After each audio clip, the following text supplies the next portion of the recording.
I'm trying to tell you about my plan. What's going to happen on a Wednesday, see?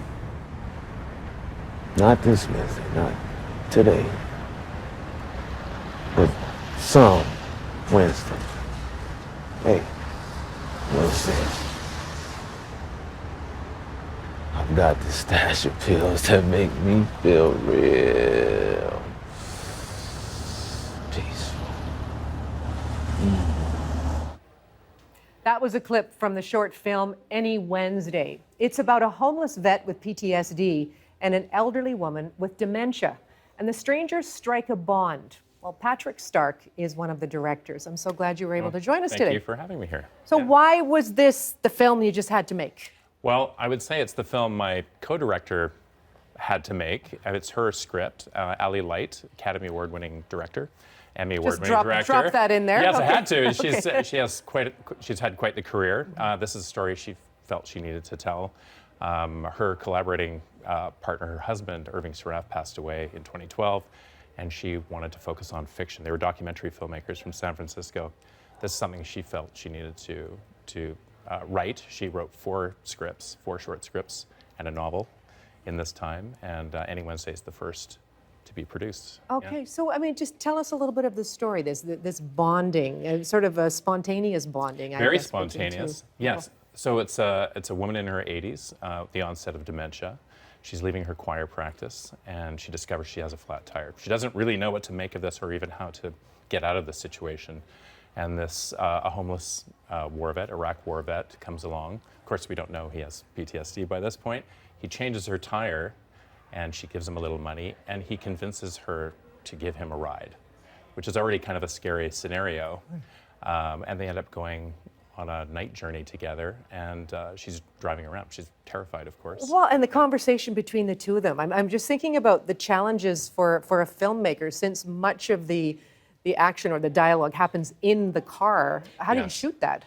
Well, because the budget's limited, I would really love it if we had a beautiful tow shot in a camera car and we're shooting, we have 2 cameras and, driving through the streets of Vancouver. It really takes place in Austin, but it takes place at night.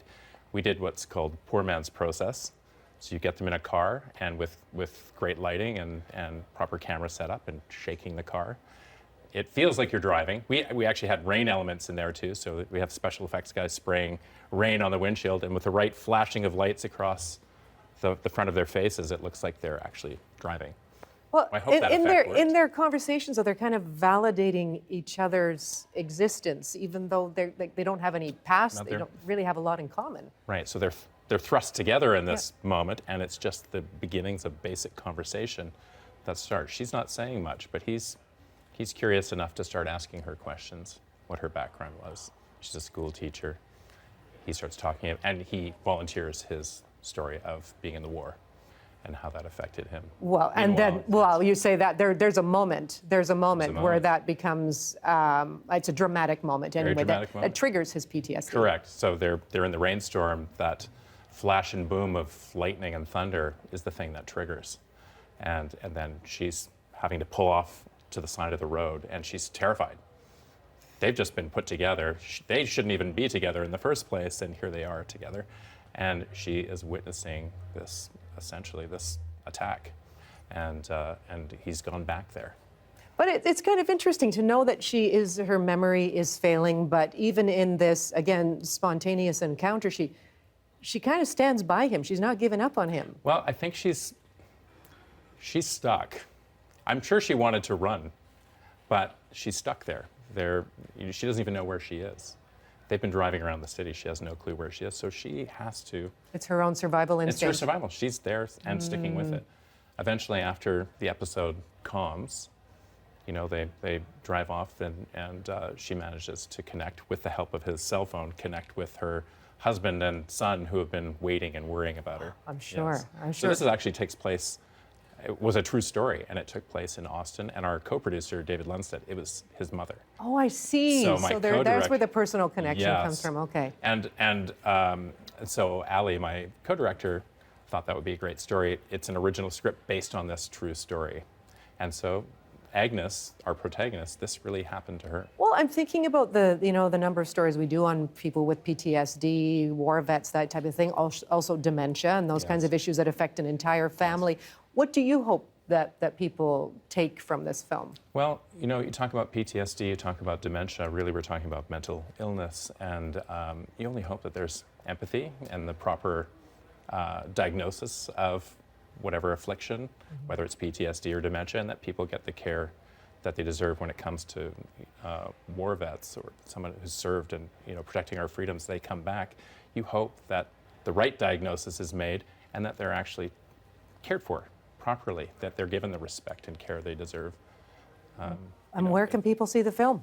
Well, it's been playing festivals around the world. It's been Toronto, New York, Cannes. It's been... What's been some of the reaction? People are loving it. They're connecting with the characters. They're moved by the characters. They're moved by the performances. What more can filmmakers ask for? I mean, when I read the script the first time, I immediately connected with Agnes because my grandmother had the onset of dementia.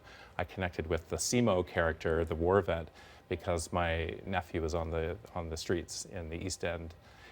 He just passed away in the summer, but yeah, drug addicted, schizophrenic.